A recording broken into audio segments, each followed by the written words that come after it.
lights, Bull. I know I'm gonna break my neck in a minute. 1 minute. Oh, say it, say it. Oh, darn. Hypocrite, that's not what you were gonna say. Oh, gosh, then. There. Let there be light. Well, don't stand there posing, Bull. You look much more like the god of darkness than the god of light. Lucy. Thank you, Donald. Donald. I don't care much for that Donald myself. And I still claim, Mother, that Donald, alias Bull, resembles Pluto more than any other divinity. It is true, judging from the pictures I have seen, that Pluto was not as fat, nor as clumsy. What But have I done today? What have I done? Didn't I purchase candy and beautiful flowers, and now I reap nothing but abuse? I appeal to you, Mrs. Townsend. She is breaking me on the wheel. poor butterfly. Poor delicate butterfly. You see, Mrs. Townsend, every word of mine has turned to mockery. Never mind, Donald. You ought to hear the nice things she says behind your back. Mother! I find it hard to believe. Mother is fibbing so as to not hurt your feelings. I've never in all my life said a good word about you. You don't deserve it. Why, Lucy, what a thing to say. Ooh. Someone to see you, Bull? Can I help you? I want to see Townsend. Jack Townsend. He's not here. Do you know when he'll be in? Any minute, but I advise you not to wait. He won't have any time for you tonight. But if you want to leave a message, I'll give it to him. He'll find time for me, all right. You think so? Well, suit yourself. You can wait for him outside.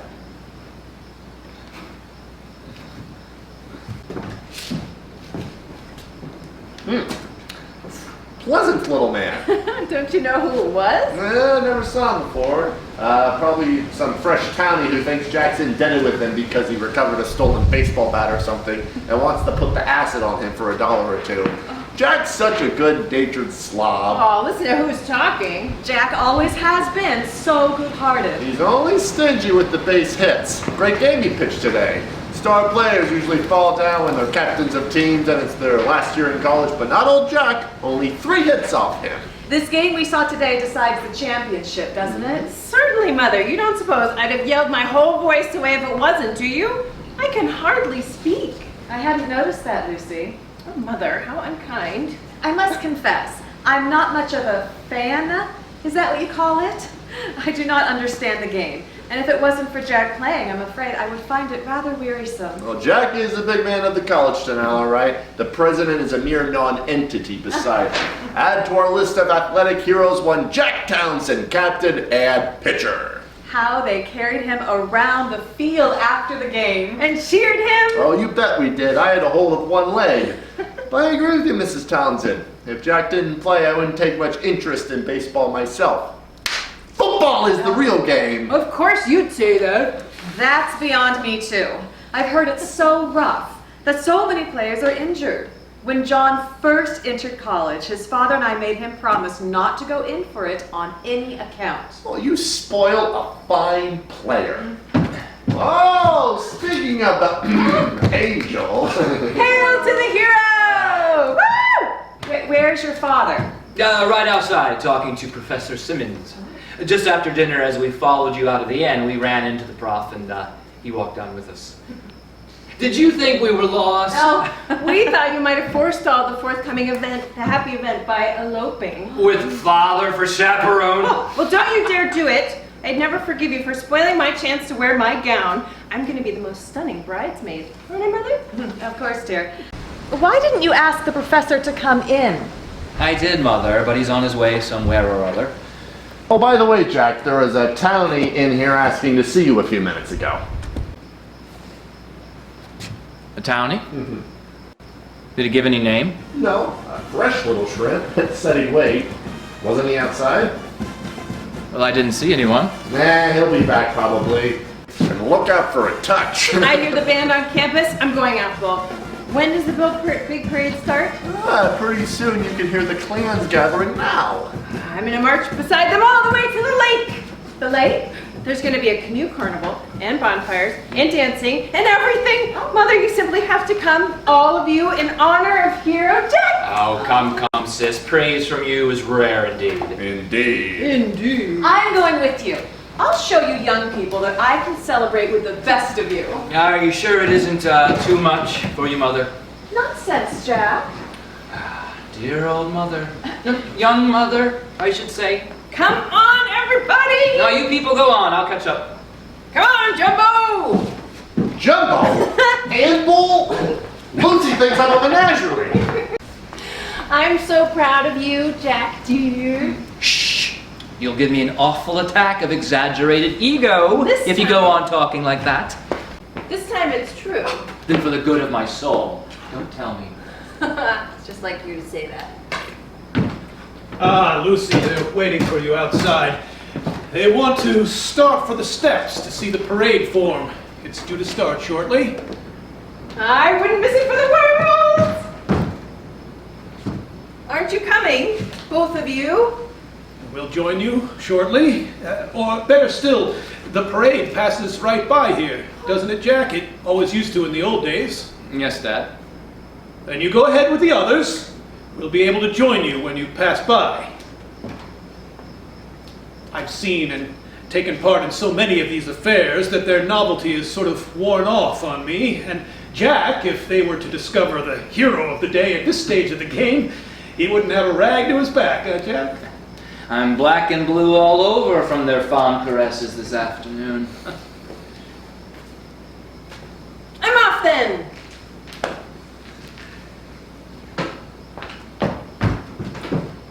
You're sure to join the parade. Sure thing. Bye-bye. Woo! Jumbo!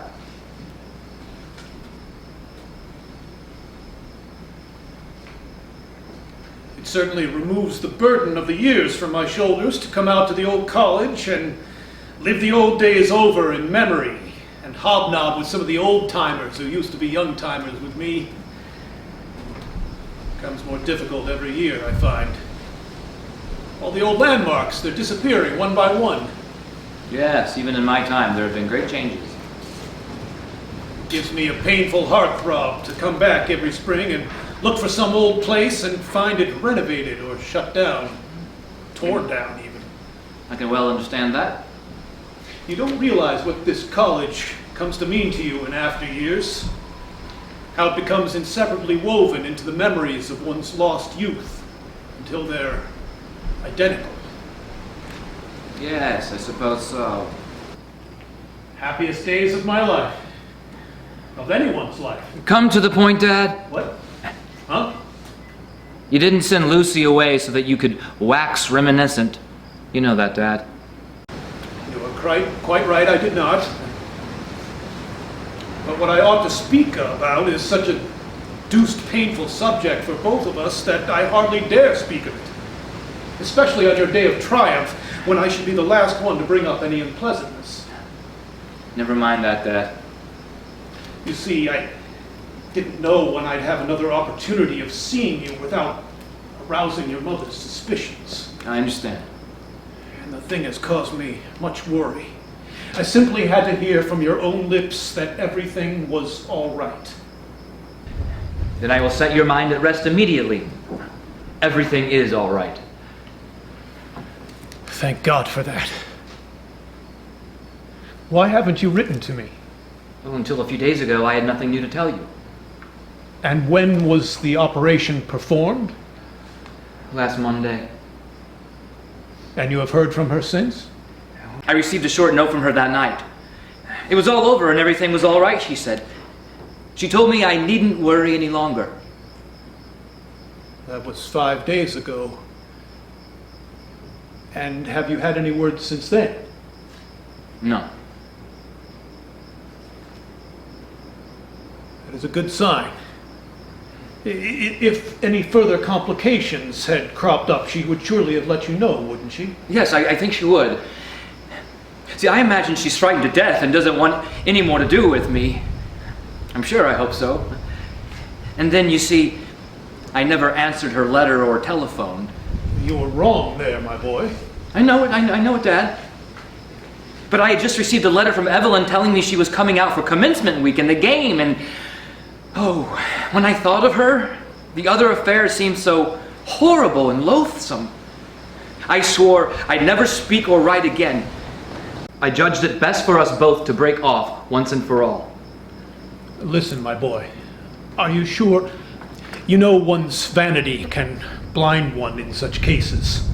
Are you sure? Are you absolutely sure you were the father of this child? Yes, I'm certain of it. As certain as one can possibly be. Oh, I wish to God I had grounds for some suspicion of the sort. What a salve it would be for my conscience. But no. To even think such is an insult to a sweet girl. For she is a sweet, lovely girl, in spite of everything. And if I had loved her the least particle, if I had not been in love with Evelyn, I should certainly have married her. If you did not love this girl, why did you... Why in the first place did you... Why? Who knows why, or who knows that does know has the courage to confess it even to himself? Be frank, Dad. Judging from several anecdotes which your friend Professor Simmons has let slip about your 4 years here, you are no St. Anthony. Turn your mind back to those days and then answer your own question. Why in the first place?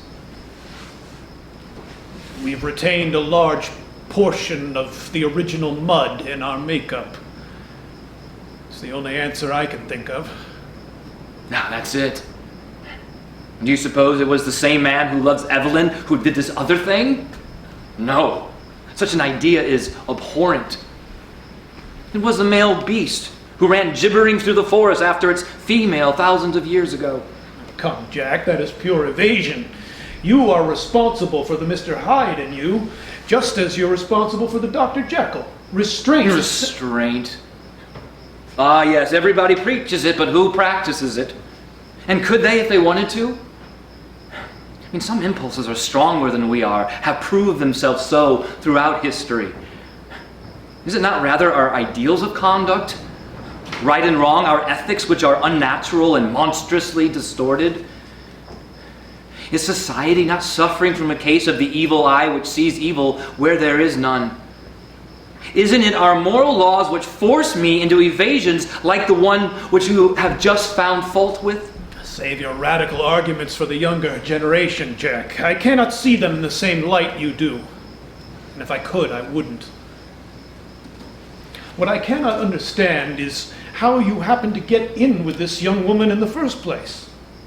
You'll pardon me, Jack, but it seems to me to show a lack of judgment on your part and good taste. Such things usually are errors in taste. This young woman was hardly of the class you have been accustomed to associate with, I presume. She's a working girl, a stenographer. Has she any immediate relations who would be liable to discover the unfortunate termination of your love affair? Well, her father is dead. Her mother would be the last to suspect anything. She has 2 sisters, both youngsters under 10, and one brother, a machinist of something or other who is only home for weekends. And she and her brother take care of the others? So I believe.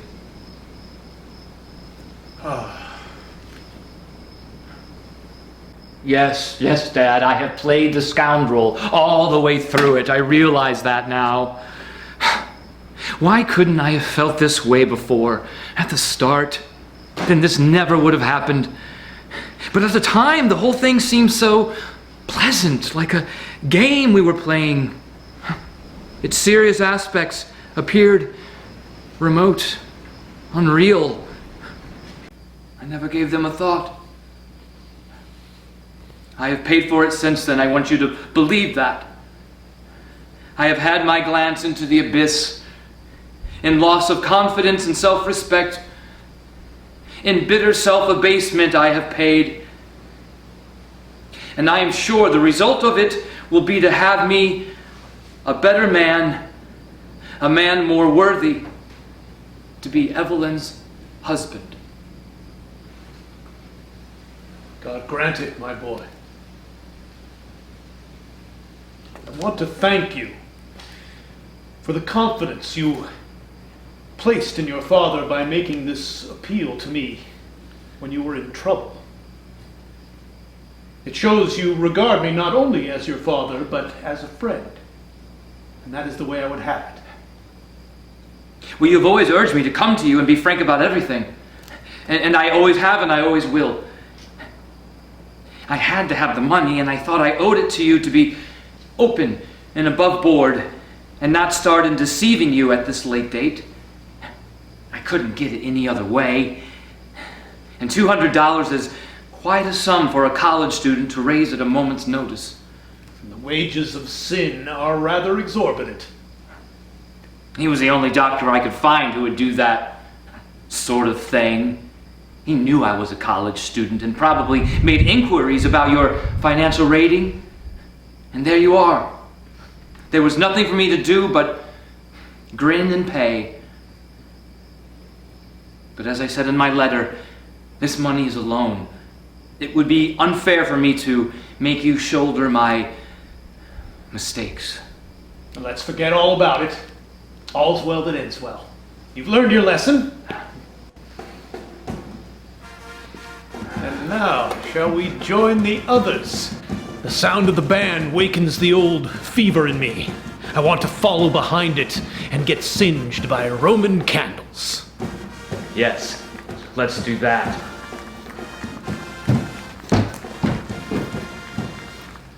Okay, Townsend. I gotta see you for a minute. Well, all right, Murray. You join the others, Dad. I'll catch you in a few minutes.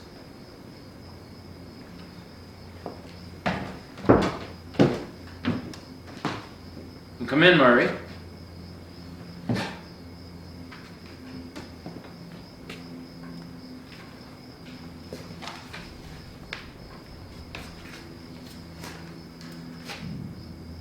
Well, anything I can do for you?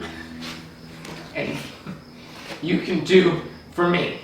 Yes, I'm in rather a hurry, and if it's nothing very important, I'd be just as well pleased if you'd come some other time. Important? Well, you may think so.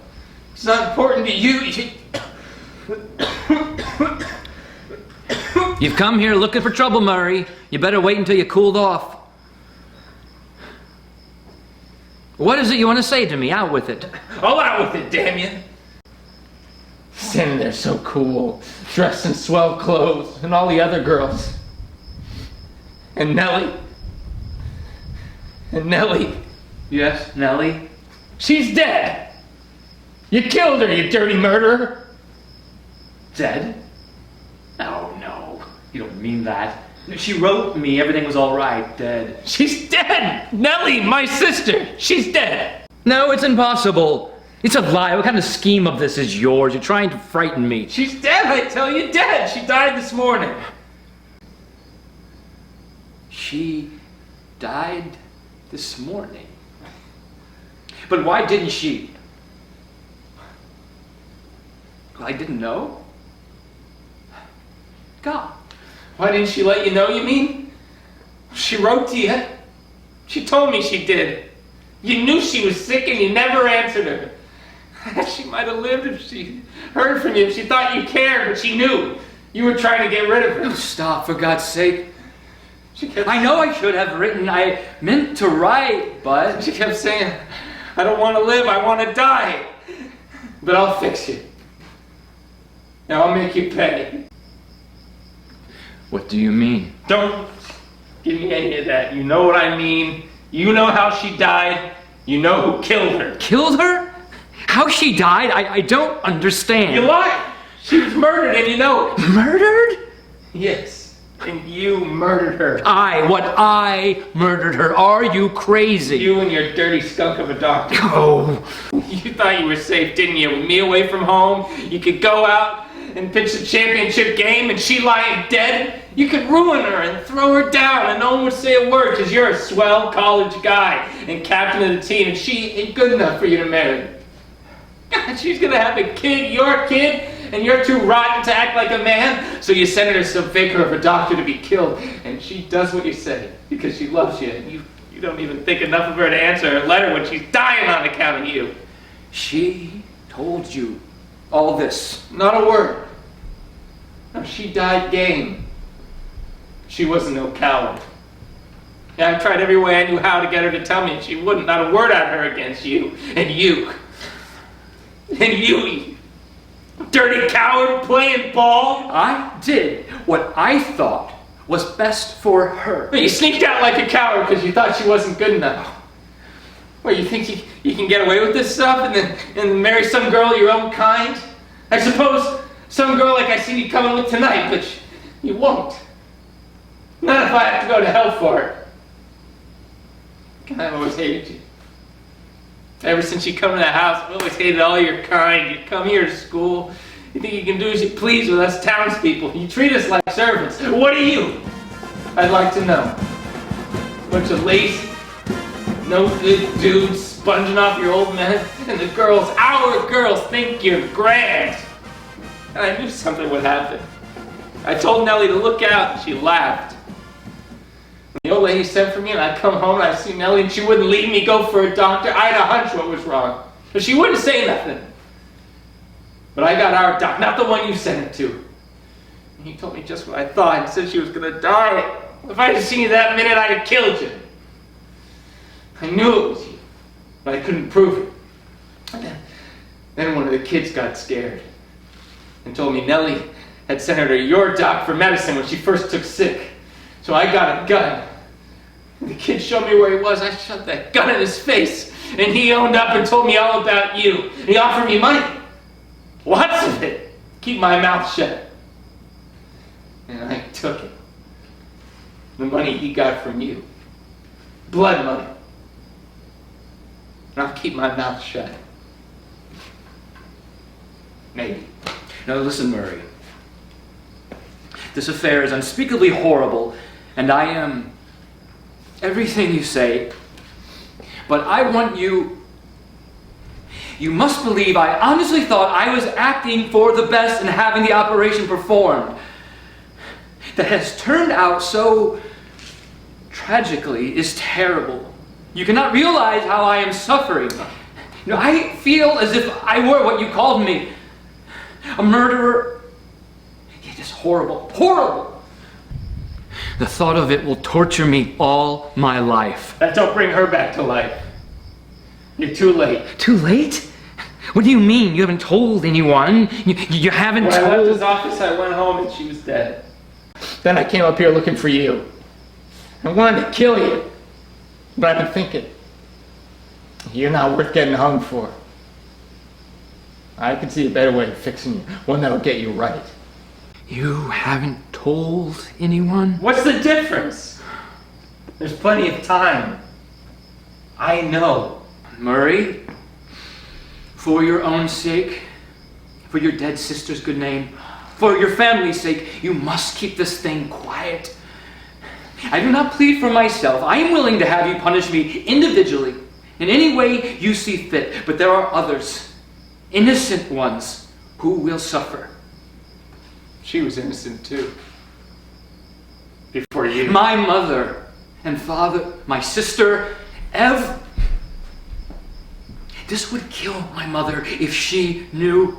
They are innocent. Do not revenge yourself on them. You killed my sister. Why do you keep saying that? You know it was an accident, that I would gladly have given my life rather than have it happen. And you must keep silent.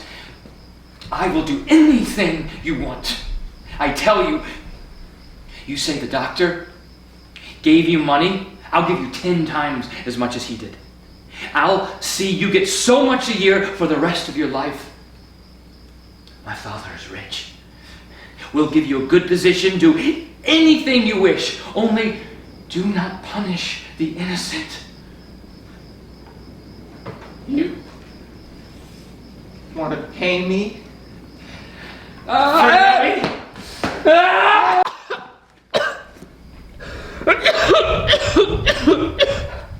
Let the thing end with me.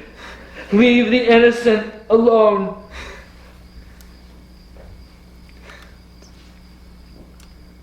It's too good for you.